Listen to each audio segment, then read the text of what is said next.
like it's your gonna... energy is struggle directly in front of you.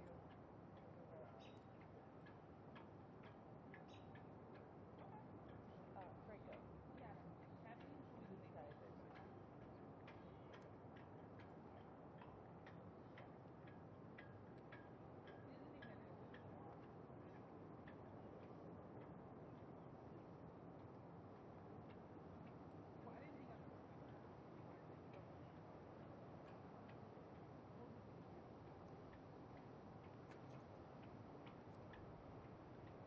Yeah.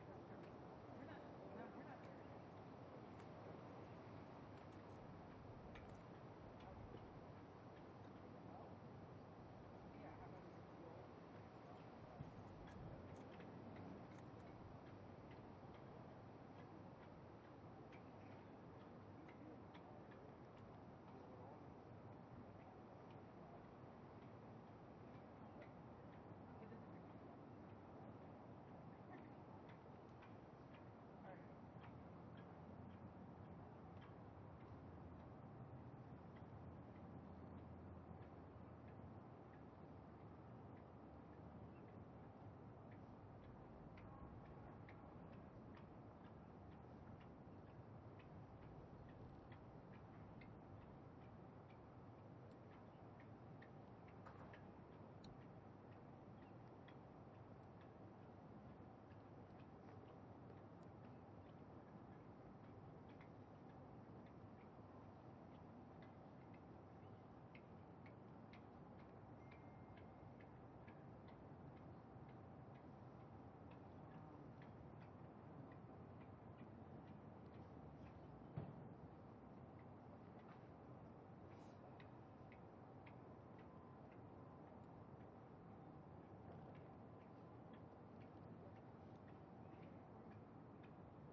Ladies and gentlemen, the President of the United States.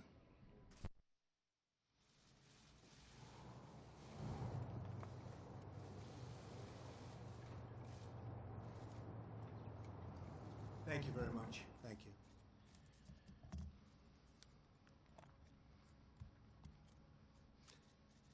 We're here today to provide an update on the unprecedented testing capacity developed by the United States, the most advanced and robust testing system anywhere in the world, by far. This afternoon, I'll also announce new steps that we're taking to make tests even more widely available. To battle the virus, my administration marshaled every resource at our nation's disposal: public, private, military, economic, scientific, and industrial, all at your disposal.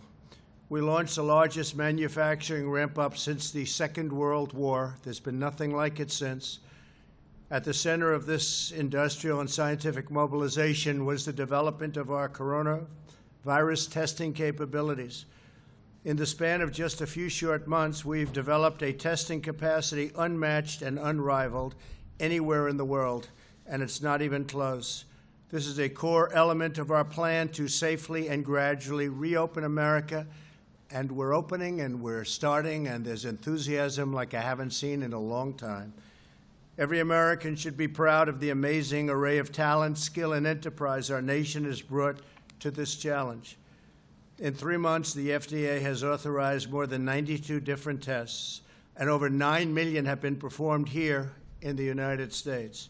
3 weeks ago, we were conducting roughly 150,000 tests per day. Now we're doing approximately 300,000 tests per day, a 100% increase, and it will go up substantially from that number. This week, the United States will pass 10 million tests conducted, nearly double the number of any other country. We're testing more people per capita than South Korea, the United Kingdom, France, Japan, Sweden, Finland, and many other countries, and in some cases combined. On Friday, the FDA authorized coronavirus antigen test, an alternative testing technology that can be much more readily manufactured. Quidel Corporation, which makes this newly authorized point-of-care test, estimates that it will be able to manufacture 150,000 tests per day, immediately increasing to 300,000 tests per day within just a few weeks. To further expand our nation's testing capabilities, this afternoon I am announcing that my administration we've got this all approved, it's all done, is sending $1 billion to America's states, territories, and tribes. So this has all been approved. We've gotten it done, completed. The money is going out. This major investment will ensure that America continues to conduct more tests than any country on earth by far. I said from the beginning that the federal government would back up the states and help them build their testing capability and capacities, and that's exactly what's happened. This partnership has truly flourished. We have really had a very good relationship with the states and the governors and other representatives within the states, a relationship like I think I can honestly say has not been seen in this country for many, many years. The governors and us are working together very closely, not only on testing, but on ventilators, where we have a capacity that's, at this point, virtually unlimited.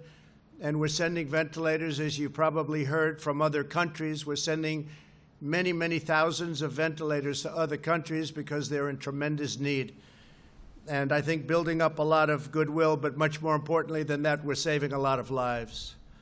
Most states are now doing a great job. My administration located 5,000 machines in 700 labs across all 50 states, and governors have learned how to maximize these testing resources. The federal government is also supporting states with vital supplies, quick approvals of new tests, and one-on-one coaching from the team here at the White House on how to increase capacity and increase it very quickly. In recent weeks, we've held multiple conference calls with every state, as well as with D.C. and Puerto Rico. We jointly developed testing projections and goals for each state for the month of May, altogether totaling 12.9 million tests. Think of that, 12.9 million tests. Today, I'm announcing that my administration will provide the collection supplies to help states meet their targets and meet them rapidly. During the month of May, FEMA and HHS will be delivering 12.9 million swabs to states nationwide. We already have them. The delivery will be very quick. We're prepared to provide millions of additional swabs if any state is on a pace to surpass its goal. And their goals are very high. We've set them very high. We've told them to set them very high. My administration will also provide approximately 9 million transport media, which are used to transfer swabs to the lab processing, a complicated process, but we've made it simple. As a result of these actions, every single state will be able to test more people per capita in May alone than South Korea has tested in 4 months since the outbreak began. This major commitment is possible because of the massive mobilization of American industry, including Puritan Medical Products, U.S. Cotton, Abbott Labs, and Thermo Fisher. Some of these incredible companies produced rapidly for us, and their products are here with us this afternoon. These are all different products that were literally just developed. And if you can imagine that, and these are the best machines and the best equipment anywhere in the world, and other countries are calling us, and we're trying to work as much as we can, not only on ventilators, but also with testing. My administration also continues our tireless effort to expand testing in the most underserved communities. Through our partnership with the private sector, leading pharmacies and retailers are now operating over 240 testing sites across the country, and that's in addition to all of the other sites that we have working. 70% of these sites are located in communities with unique vulnerabilities. There will be more than 300 sites by the end of this week, and retailers are making plans to open up hundreds and hundreds more locations within the next 30 days. These additional sites are helping us ensure access to testing in every community. My administration is fighting relentlessly to protect all citizens of every color and creed from this terrible virus, the invisible enemy. In addition to vast amounts of testing supplies, my administration has partnered with the private sector to coordinate the delivery of more than 90 million N95 masks, and these are of the highest quality. Many are made right here in the United States, a capacity we didn't have at all at the beginning. 126 million surgical masks, likewise many are made here, 9 million face shields, 21 million surgical gowns, 993 million gloves, and 10,690 ventilators. We're building thousands of ventilators in numerous plants all across our country. It's incredible, actually. This global pandemic has inflicted great pain and hardship on our people. It should have never been allowed to happen. It should have been stopped at the source. We mourn for every life the virus has claimed, and we share the grief of all of you who have lost a loved one, and that goes worldwide, too. Many, many countries, 184 countries at least. Thanks to the courage of our citizens and our aggressive strategy, hundreds of thousands of lives have been saved. And we have saved, and if you look at on a per 100,000 basis, we're at the best part of the pack, right on the bottom. Germany and us are leading the world. Germany and the United States are leading the world. Lives saved per 100,000. In every generation, through every challenge and hardship and danger, America has risen to the task. We have met the moment, and we have prevailed. Americans do whatever it takes to find solutions, pioneer breakthroughs, and harness the energies we need to achieve a total victory. Day after day, we're making tremendous strides with the dedication of our doctors and nurses. These are incredible people. These are brave people. These are warriors. With the devotion of our manufacturing workers, food suppliers, and lab technicians, and with the profound patriotism of the American people, we will defeat this horrible enemy. We will revive our economy, and we will transition into greatness. That's a phrase you're going to hear a lot because that's what's going to happen. We're going into the third quarter, and we're going to do well. In the fourth quarter, we're going to do very good, and next year I think we're going to have one of the best years we've ever had because there's a tremendous pent-up demand. It's a demand, and I'm feeling it. I've felt things a lot over my life, and I've made a lot of good calls. It's a demand like I don't think I've ever seen. There's a pent-up demand. There's a spirit in this country like few have seen. And I think you can say, and we've helped a lot of the countries a lot, really a lot. There's a tremendous spirit all over the world to beat this terrible, terrible thing. But we're transitioning to greatness, and the greatness is going to be in the fourth quarter, but it's really going to be next year, and it's going to be a year like we've never had before. I really believe that as good as we've done, and we've done great. We had the best economy in the history of the world, not just here, but anywhere in the world. You can talk China, you can talk any other country. We had the best economy anywhere in the world. And we were going for numbers, whether it was unemployment numbers, where we had our best numbers, employment also numbers, a little different, where we had our best numbers, almost 160 million people. All of that, we had the greatest stock market numbers ever. I think we had 142 days where we set records. In a short period of time, 152 days, we set records in the stock market. We rebuilt our military, all built in the United States. All of our equipment built, $1.5 trillion plus. On the southern border, the wall is being built. It's being built rapidly, and now you don't hear the opponents talking too much about the border. They don't like to talk about it because it seemed that we were right on a lot of things. One of the things we were right about, one of the many things, was the border. We have a very powerful border now. We had one of the best weeks in the history of our border between the United States and Mexico, our southern border. We had very few people coming in, very, very few, almost record low numbers. And the wall is being built. It's up to 181 miles already.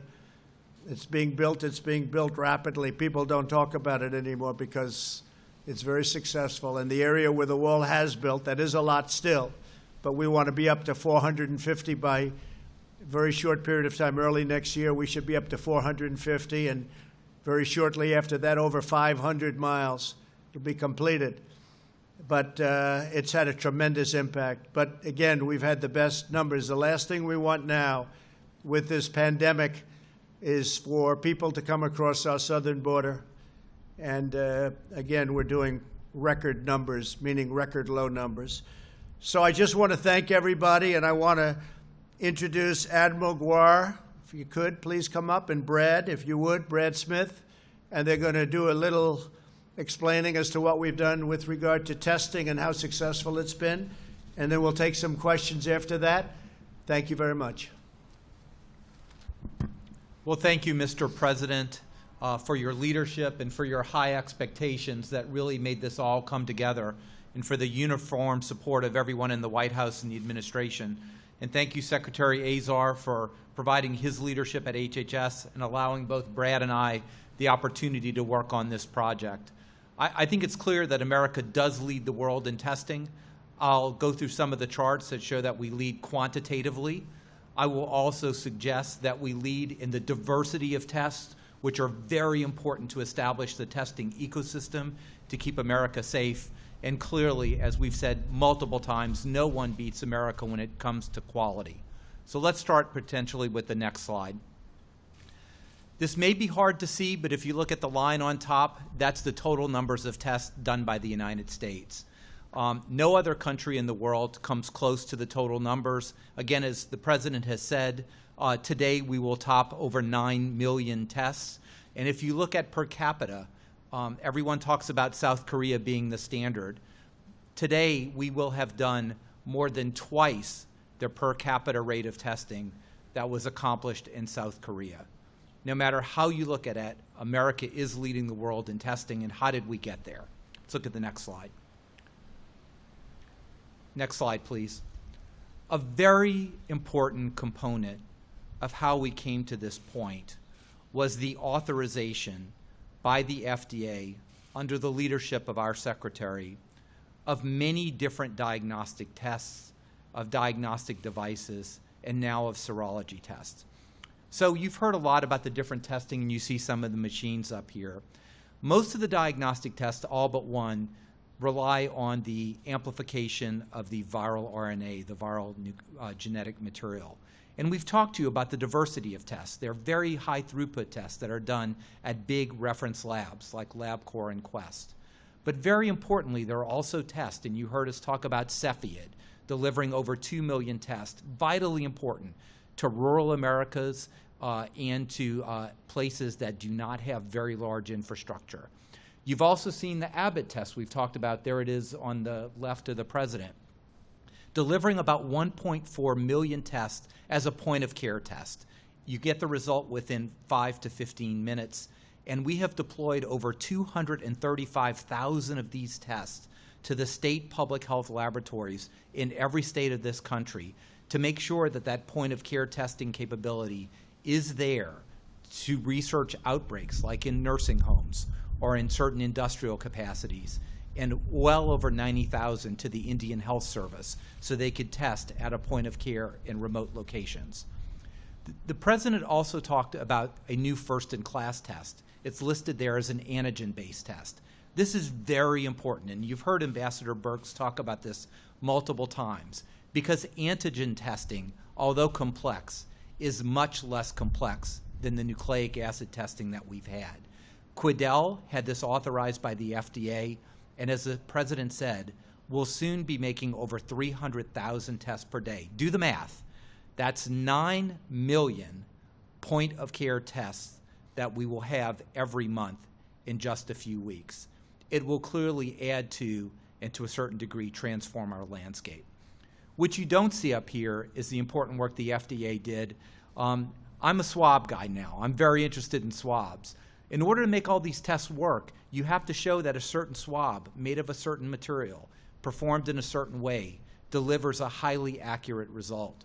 And what you're seeing up here is some of the fruits of that labor. Without the authorizations of, for example, the foam nasal swab, we would be blowing through PPE all across the country because of the need for full PPE just to take a test. That has really been changed by this diverse authorization, and a recent authorization allows the great manufacturer, U.S. Cotton, to join our foundational industry of Puritan.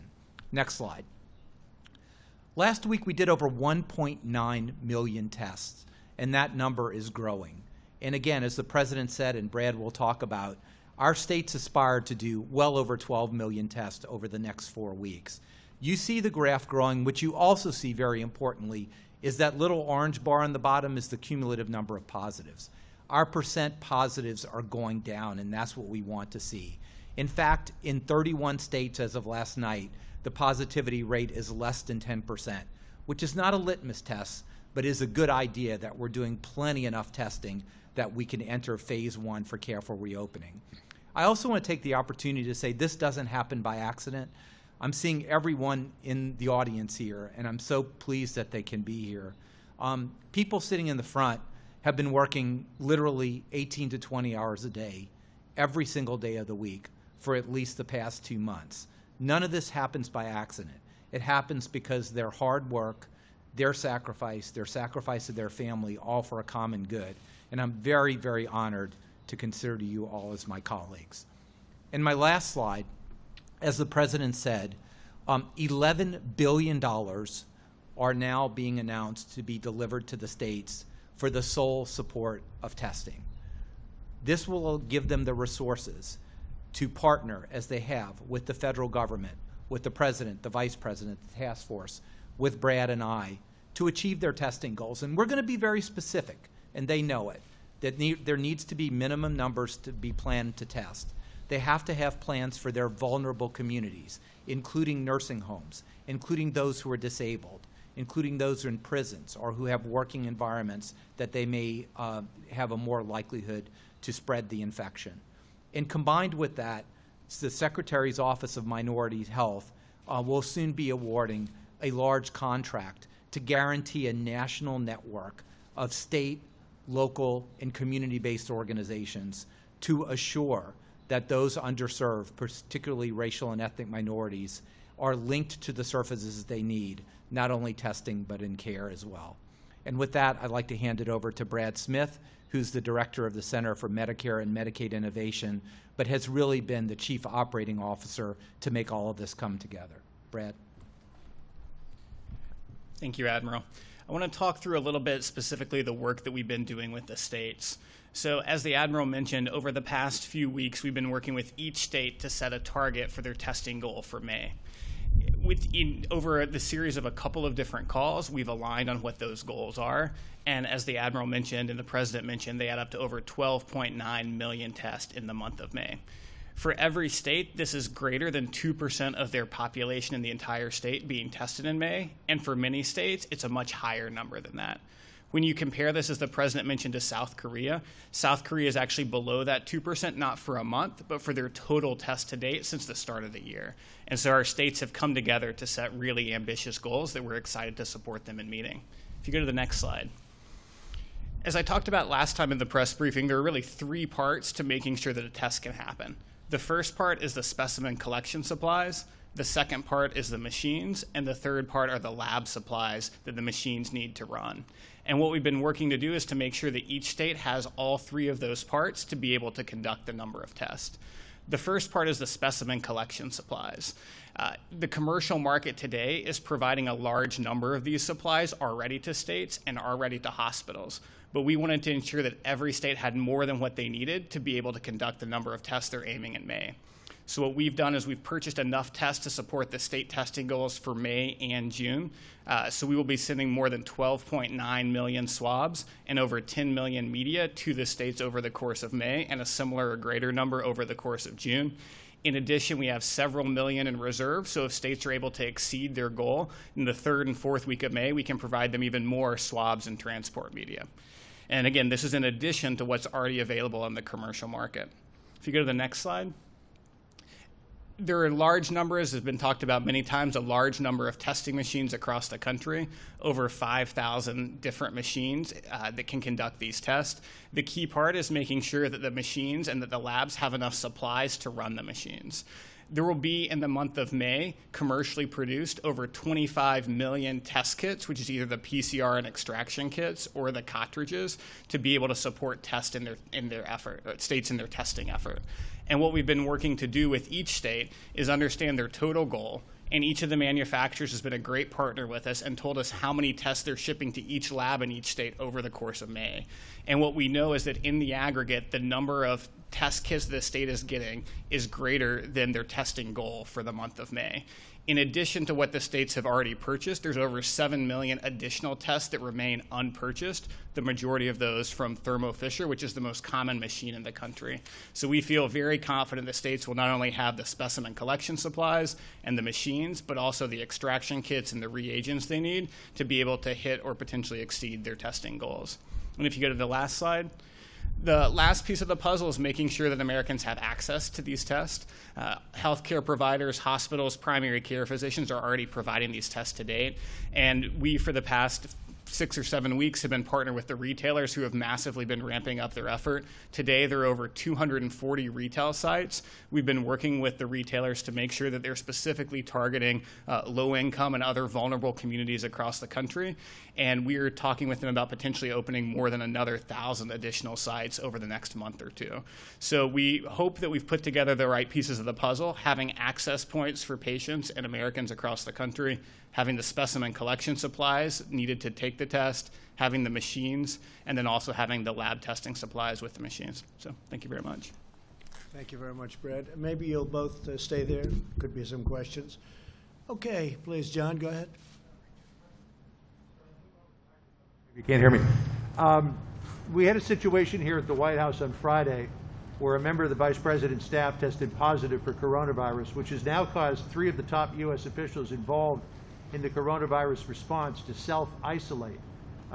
Two-part question: where did the system break down to allow that to happen? And what would you say to employers to look at the experience here at the White House and say, are we ready for this?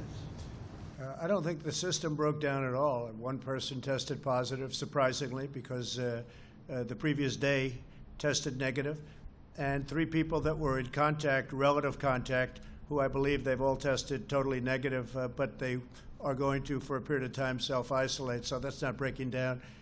It can happen. It's the hidden enemy. Remember that. It's the hidden enemy, so things happen. But the 3 tested negative. The one who tested positive will be fine. It will be absolutely fine. Yeah, John? And what do you say, Mr. President, to other companies who may look at this and say, I don't know if we're ready for all this? Well, I think, we have a lot of people in the White House, and we had one. Basically, we had one person. So we had a lot of people that work here. This building is shocking if you looked at the numbers, and it's also tremendous numbers of people coming in. Normally, you wouldn't do that. But because we're running a country, we want to keep our country running. So we have a lot of people coming in and out. Many of those people, most of those people are tested depending on what portion of the Oval Office area they're going in. Everybody coming into the President's office gets tested. And I felt no vulnerability whatsoever, John. But the 2 people, as I said, and 3 people they have been tested, and it's negative, and they'll be probably out of quarantine very quickly. Okay? President, if I can follow up on that, your staff, your senior staff, as you just referenced, is able to get tested every day. When will it be that Americans across the country will be able to get tested every day as they go back to work? Very soon. I mean, really very soon. It's an interesting question because normally you would have said that you are not tested, and you would have been, knocking us for not getting tested. So if we get tested, it's a problem, and if we don't get tested, it's a problem. But I like the way your question was phrased better this way, because it is a positive. We are tested. We have great capability. You look at all of these machines here. They're incredible machines. They're the best anywhere in the world. No place in the world has this kind of equipment. Other countries are calling sophisticated countries, and they're calling lots of countries. And we're trying to make as much as we can available to them, because there's nothing like what we've been able to do in literally a couple of months. What they've been able to do, the private sector, how they got it done. This is a 5 to 15-minute test, as an example, the Abbott Laboratories test. These tests are highly sophisticated, very quick, very good. This is things that didn't even exist a short while ago. So we do have a great testing capability. At the White House, we're doing it. And I think, generally speaking, we had a call with the governors the other day. Generally speaking, without exception, they were all extremely happy with what's going on with respect to their testing. Okay? Should people be told to go back to work until they have that assurance that they and their co-workers are able to get a test, which we're still not there? We're leaving that up to the governors, as you know, and if we see something wrong, we'll call them out and we'll stop it. But we are leaving it up to the governors. Some are being not aggressive enough, in my opinion, and some are being a little bit aggressive, but they're being very careful. And the people of the country, they've learned a lot over the last 2 months. They've learned about social distancing and washing your hands and other things that we've all learned and talked about. They've learned about, I see everybody, just about everybody has a face mask on. They've learned about face masks, the good and the bad, by the way. It's not a one-sided thing, believe it or not. But our country has learned. Our country has been incredible. And you see the numbers, they're dropping very substantially. The numbers are dropping around our country very, very substantially. So we leave that, John, up to the governors, and I think they're making a lot of good decisions. We've had, as I said, a great relationship with governors, Democrat and Republican, and I think overall they're making very good decisions. Nobody in this group. All the ones behind the rope. That's interesting. Please. Thank you, Mr. President. You said in your comments earlier, we have met the moment, we have prevailed. To you, sir, is the mission accomplished, even with 1.4 No, million? we prevailed on testing is what I'm referring to. That was with regard to testing. You never prevail when you have 90,000 people, 100,000 people, when you have 80,000 people as of today, when you have the kind of death you're talking about, when you have potentially millions of people throughout the world that are dying. That's not prevailing. What I'm talking about is we have a great testing capacity now. It's getting even better. There's nobody close to us in the world, and we certainly have done a great job on testing. And testing is a very big, important function. By the way, some people consider it more important than others, to be honest with you. But testing certainly is a very important function, and we have prevailed. We have the best equipment anywhere in the world. Okay, please. Yeah. Please, go ahead. There are a variety of reports that Chinese hackers are attempting to steal technology related to vaccine research. Is this something you're concerned about? What can you say? So what else is new with China? What else is new? Tell me. I'm not happy with China. They should have stopped this at the source. They could have stopped it right at the source. So now you're telling me they're hacking. So I just say this, Steve, what else is new? We're watching it very closely. If I could follow up, sir, the South China Morning Post, the Beijing newspaper, says that China would like to reopen negotiations on the trade deal to make the terms more favorable to them. Is this something you'd be interested in doing? No, not at all. Not even a little bit, no. I'm not interested. We signed a deal. I had heard that, too. They'd like to reopen the trade talk to make it a better deal for them.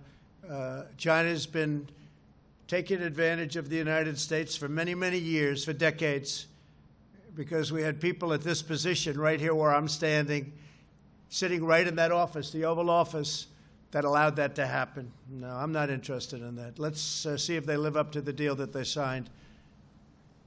Okay? Please, go ahead. Mr. President, what are your thoughts about a second round of direct payments to Americans that's included in the House Democratic bill?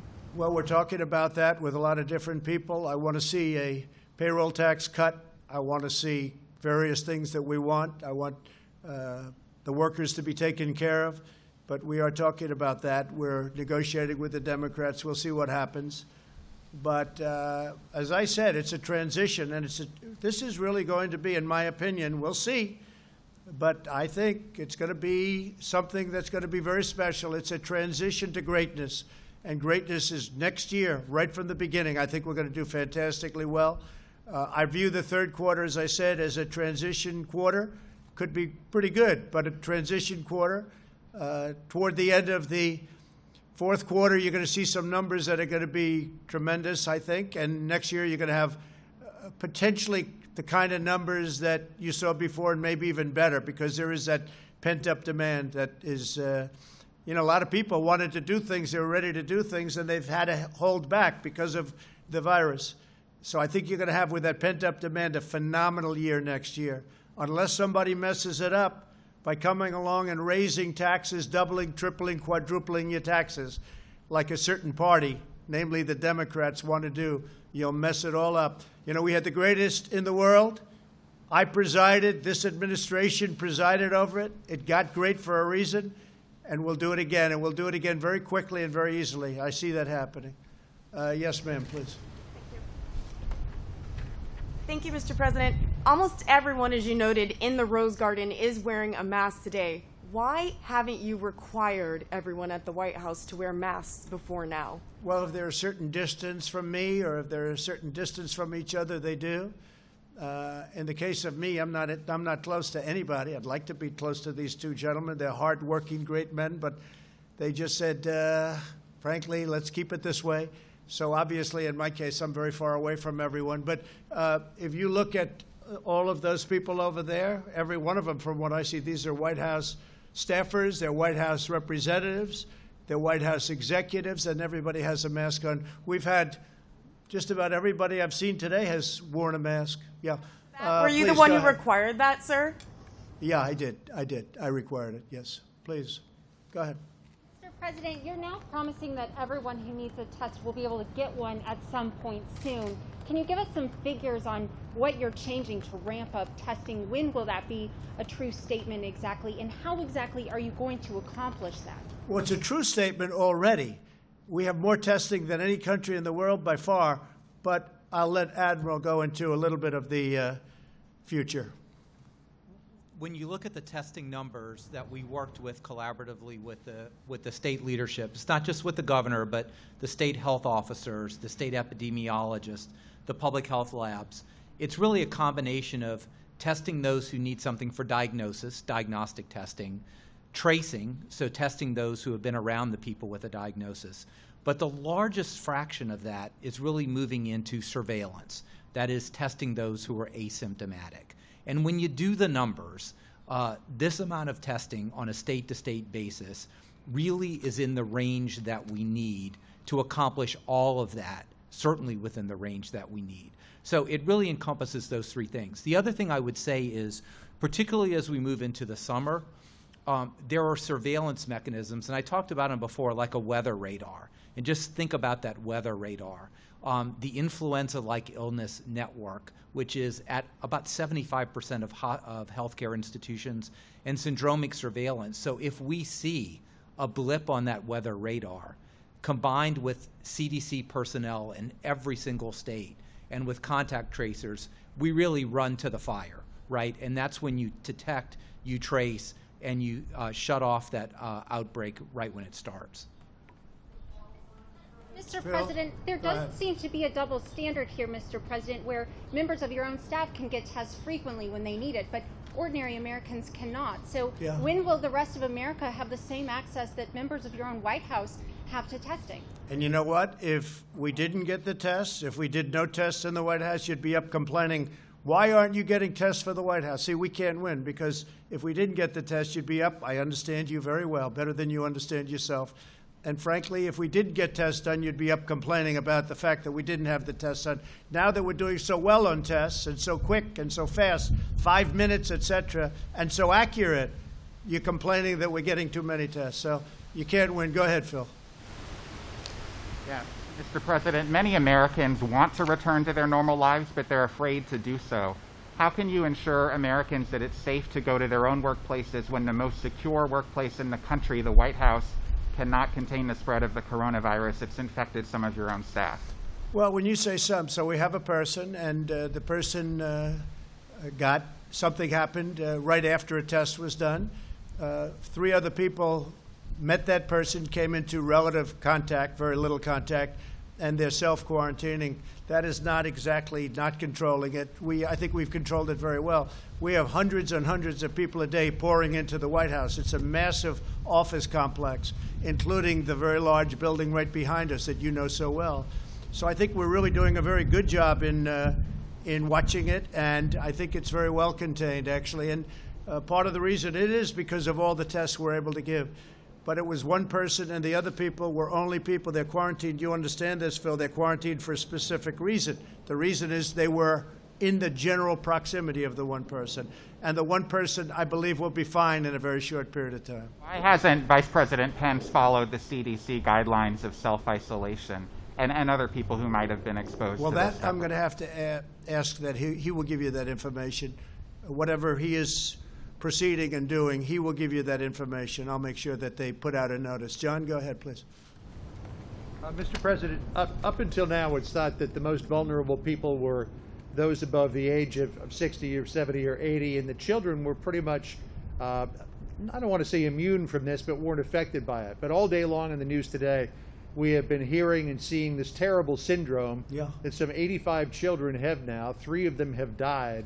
What is the task force talking about in terms of that, and what could be done about it? We're seeing that all over the world now with young children. Very, very tiny percentage, but it's still, it's the swelling and the skin rash, and we're looking at that very closely, John. It's a phenomena that's just been brought to everyone's attention a couple of weeks ago. Admiral, you may have something to say about that. So thank you for pointing that out. And again, I've said many times I'm a pediatrician and a pediatric ICU doctor. This syndrome, which we call, or similar to Kawasaki syndrome, it has been seen in a novel coronavirus before, and it's associated with illnesses. So we have a very strong activation on this. We do know treatments for this, but the CDC is interacting actively with the Pediatric Intensive Care Unit network to create case definitions and to understand how this is going and if there are predispositions.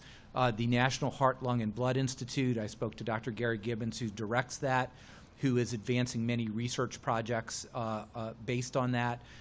The ASPR, the Assistant Secretary for Preparedness and Response, has a team out in several areas looking at if there are any special treatments. We know what the basic treatment is, but this is a little bit different than we normally see. So there really is an activation among all the branches within HHS, working with networks at children's hospitals and ICU nets. It is a small percentage, but it is quite frightening. And this reflects the fact that this virus affects the vasculature. We see clotting, we see strokes. And this is a vasculature phenomenon of inflammation we see in children. President, with this newly emerging syndrome now among young children, what do you say to parents who would like to get their children back to school but are now looking at this and potentially afraid to do that? Well, again, it's a tiny percentage, but you're right. So we're looking into it very strongly. And the Admiral, as he said, he's known about this for long before this happened. But it is a very, very small percentage. And people recover from that. The children recover from that. Right? Yes, sir. Most do recover from this, but it is a serious and it can be a fatal condition. So we do want to make sure that parents understand that high fevers, red rashes, particularly in your child, you may need to contact your healthcare provider. There are treatments for this. They work very effectively if gotten early, at least for the vast majority of the cases. We're studying that very closely, and it's been on the radar for weeks, actually, because we've seen this for quite a while. But it's been very rare, but we're looking at it very closely. It's very important to us. I think one of the things we're most proud of is this just came out, deaths per 100,000 people, death. So deaths per 100,000 people, Germany and the United States are at the lowest rung of that ladder, meaning low is a positive, not a negative. Germany and the United States are the two best in deaths per 100,000 people, which, frankly, to me, that's perhaps the most important number there is. Please go in the back, please. Thank you. Thank you, Mr. President. I have two questions, one on the Ahmaud Arbery case and one on the coronavirus. The first on the coronavirus, the vice president is said to be in some sort of self-isolating, keeping his distance from people. What do you say to Americans who say, how can you keep me safe? How can you reopen the government if even the vice president is self-isolating? And why hasn't testing gotten up to the point where every American who wants a test can get a test? Well, the vice president, first of all, has been tested, and he's negative, and it was tested yesterday, tested today, and he's negative. He's in very good shape, and I think that that's going to be fine. As far as Americans getting a test, they should all be able to get a test right now. They should be able to get a test. That's the problem with a question like that. We go through a whole announcement saying we're number one in the world by far, by a factor of 2 and even 3 and 4, depending on where you're looking.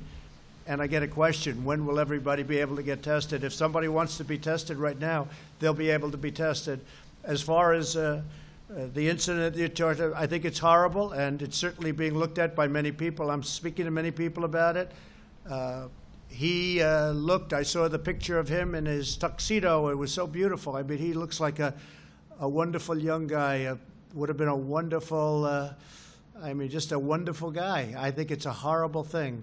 I think it's a horrible thing. Now, with that being said, as you know, they're studying the case very carefully. They're interviewing everybody involved, and we'll see what happens. To me, it's a very sad thing. I spoke to a number of people that are very much involved in it. I've been following that one very closely. It breaks your heart to watch it. It breaks your heart. And certainly the video was a terrible-looking video to me. But you have a lot of people looking at it, and hopefully an answer is going to be arrived at very quickly. But it's something that is heartbreaking. A question about the case, if I could ask it. Go ahead. The specific question I have is, you said that there possibly are things that happened that were not recorded on the tape. Could you expound on what you mean by that and your thoughts on? Well, I saw the tape, and when they moved left, I don't believe, when they moved left outside of the tape, nobody saw what was going on. Nobody saw it's an empty spot on the tape, I guess. Now, do they have additional tapes? I hope. But I will say that it's something that, based on what I saw, doesn't look good. Somebody that I have a lot of respect for is Senator Scott of South Carolina. You know who I'm talking about. He's a great gentleman. He's a great senator. He's a great gentleman, Tim Scott. And I called him 2 days ago. I said, Tim, what do you think? Tell me. What do you think? He's very disturbed by it. He's very disturbed, and I'm very disturbed also. Please, go ahead. President Trump, thank you. I have two questions, one on testing and one on Democratic states that you tweeted about. First, the money for this new testing support today comes from the CARES Act, which you signed into law 42 days ago. Did your delay in embracing widespread testing have anything to do with a desire to suppress the official number of U.S. cases and deaths as you try to reopen the country? No, we just wanted to make sure that we had the proper machinery, apparatus, and everything else out there before people started wasting money. It's a method of saving money. We want to make sure we had even things like this. Plus, they have machines that are far more complex than this. They have massive machines at some of the laboratories that can do millions of tests. We want to make sure everything was in place. Okay, go ahead. And earlier today, you tweeted that Democrats are moving slowly for political purposes. Why do you believe that their motive is politics rather than public safety? And how do you respond to criticism that you're also motivated by politics to try to grow the economy ahead of the election? Well, I think that if you look at Pennsylvania as an example, if you look at various other states, I won't get into them, the people want to go back. The numbers are getting to a point where they can, and there just seems to be no effort on certain blue states to get back into gear, and the people aren't going to stand for it. They want to get back. They're not going to stand for it. They want our country open. I want our country open too. I want it open safely, but I want it open.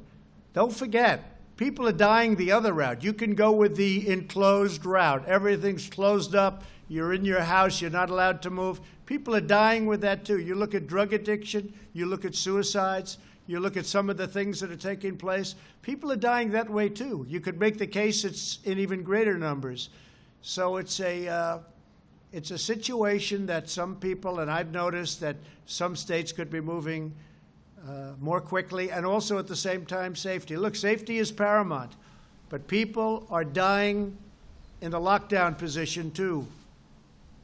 And everybody understands that. They're just starting to find out. And look at what's going on with drugs, and look at what's happening with suicides. Yeah, please. Please, go ahead. Hi, Mr. President.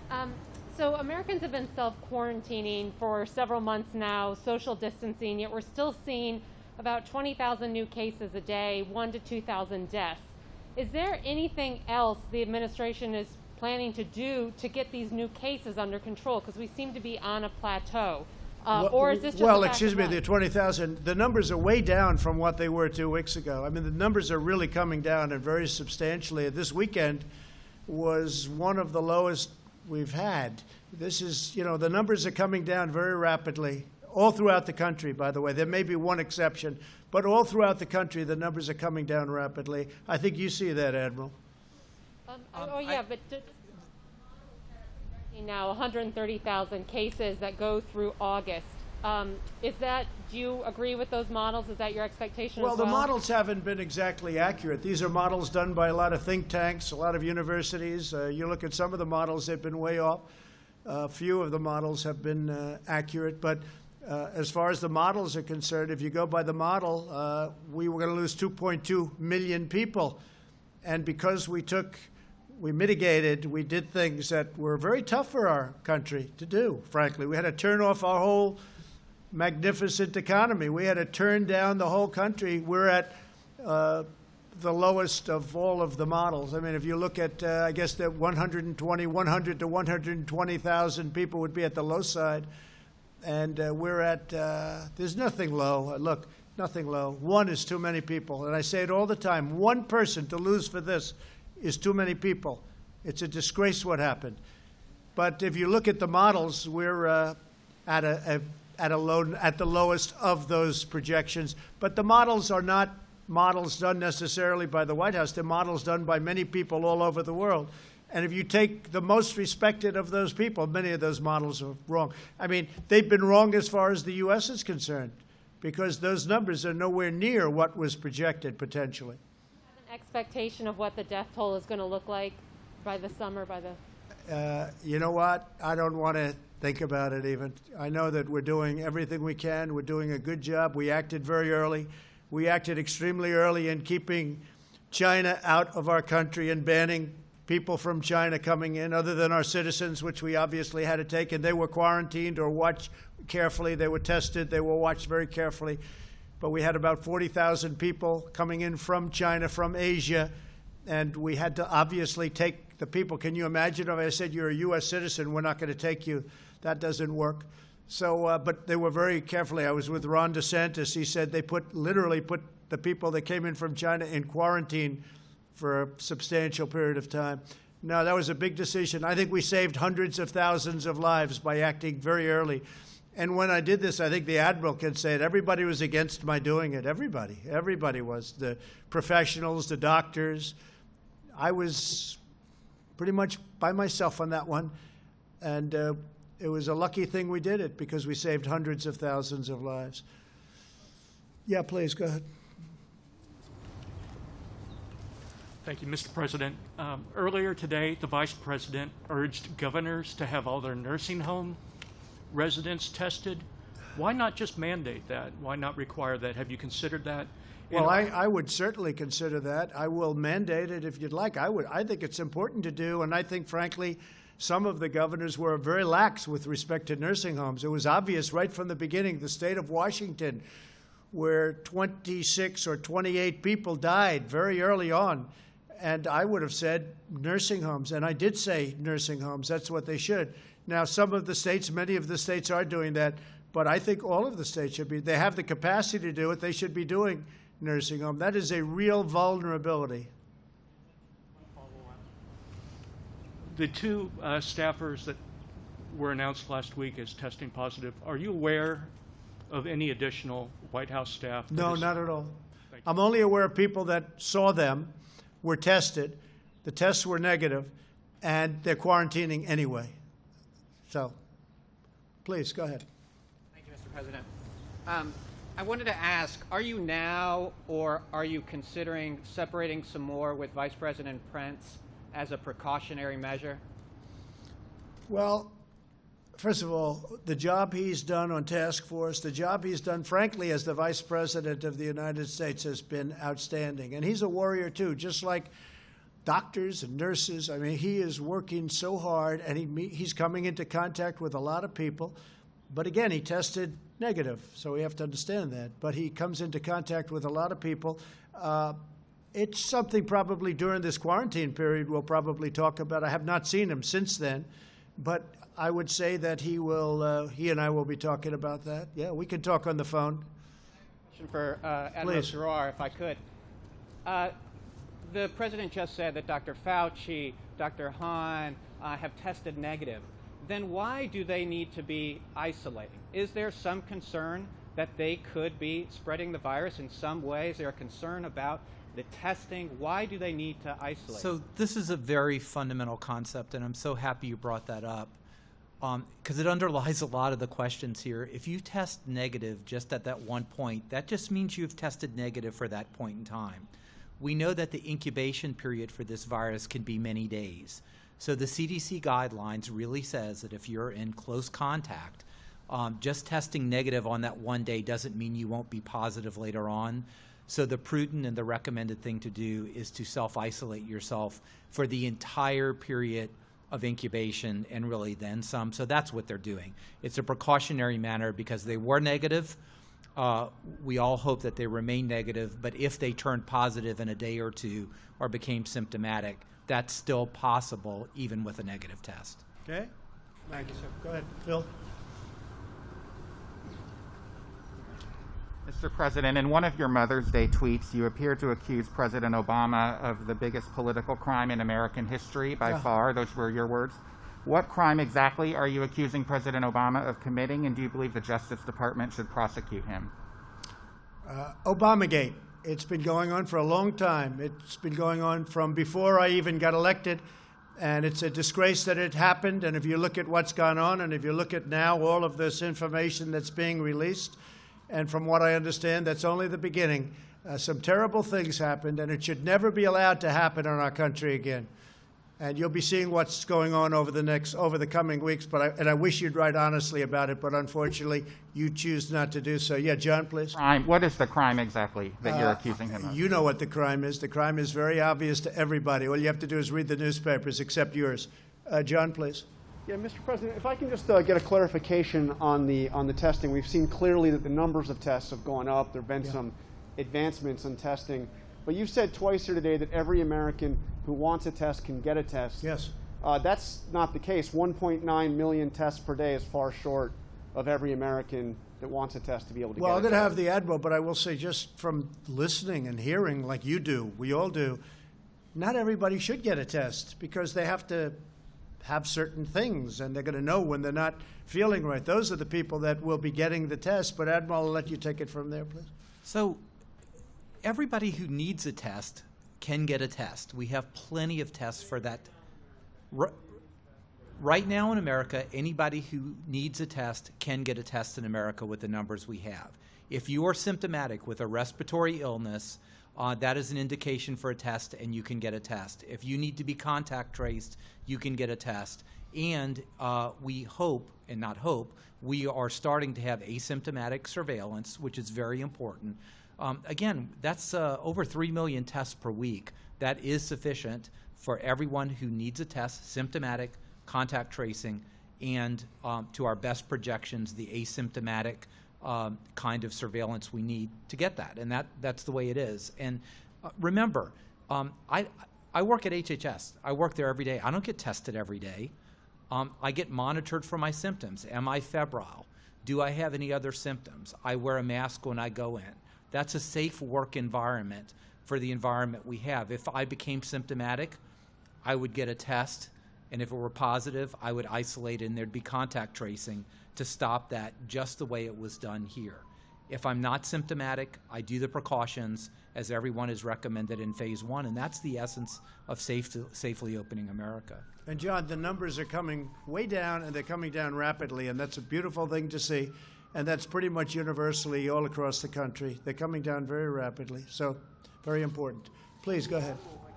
Admiral, so Americans who are going back to work shouldn't expect and shouldn't want to have the same thing that people coming to work here at the White House have, which is the ability to get tested regularly, regardless of symptoms? Is that what you're saying? Let me clarify as well. People who come into close contact with the president get tested on a regular basis, okay? If I were not in close contact with the president specifically, I would not get tested, like most people here do not get tested. That's a very specific circumstance. When I work at HHS, I go to HHS, I don't get tested. I do the exact thing that we ask Americans to do to monitor your symptoms. If you are symptomatic, self-isolate, get tested. We're one of our community-based testing sites at your hospitals. There are even at-home testing now that has been authorized. And to cooperate, that if you need to be contact traced and cooperate with your local public health. But not everybody who walks in here gets tested every time they do. If you're symptomatic Here, at HHS, at a meatpacking plant, at a school, you need to get tested. And the meatpacking plants now are doing very well. There's great testing around those plants. And we're finding out who had the problem. They're being quarantined, and the meatpacking is moving along very nicely. But they were trouble spots. They were hot zones, definitely.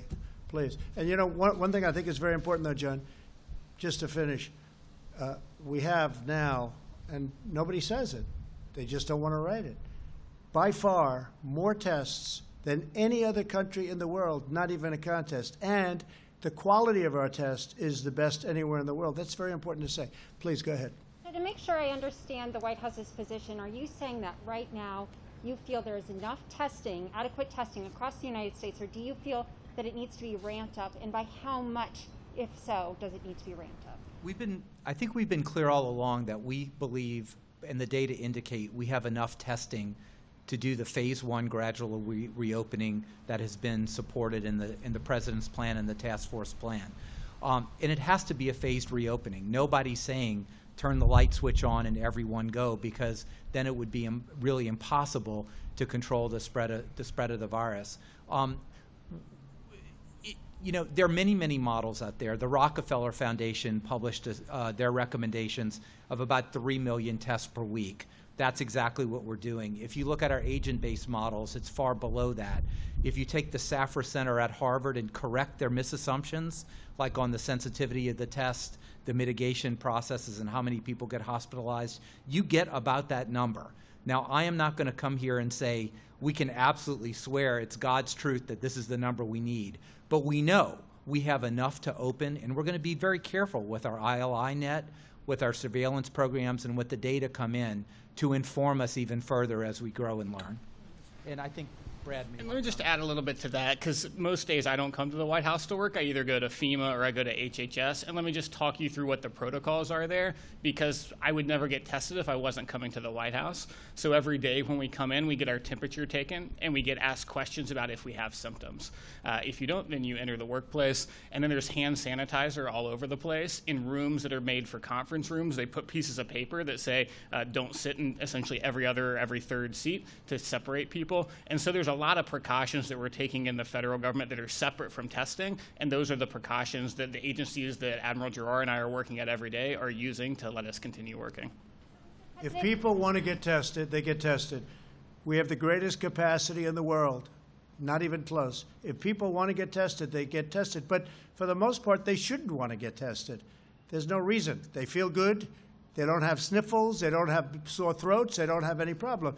If they do feel there's something happening, they have the absolute easy. In fact, Ron DeSantis of Florida, the governor, is doing a fantastic job in Florida. He said he's got a little bit of the opposite problem. He's got so much testing that people sit around and wait for people to come in, that they have a great overcapacity for testing.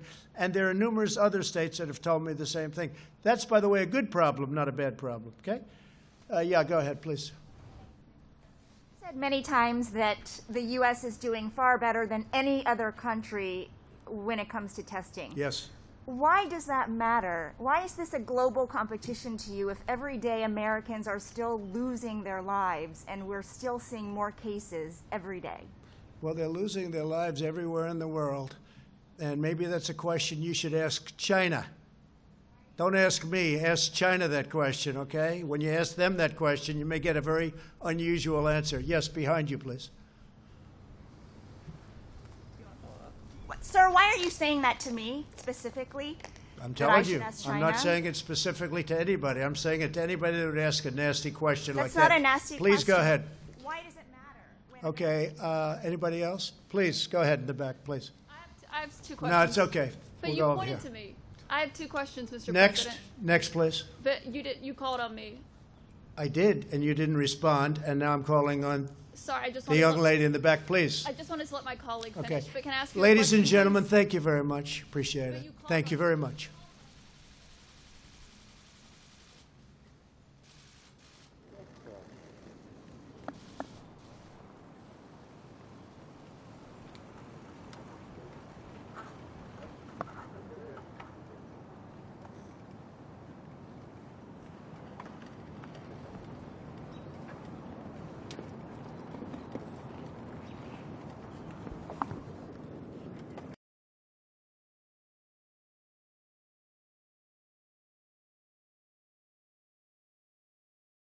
Reuters live service.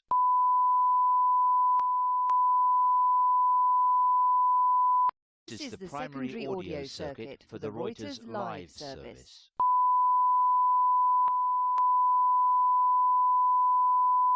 This is the primary audio circuit for the Reuters live service.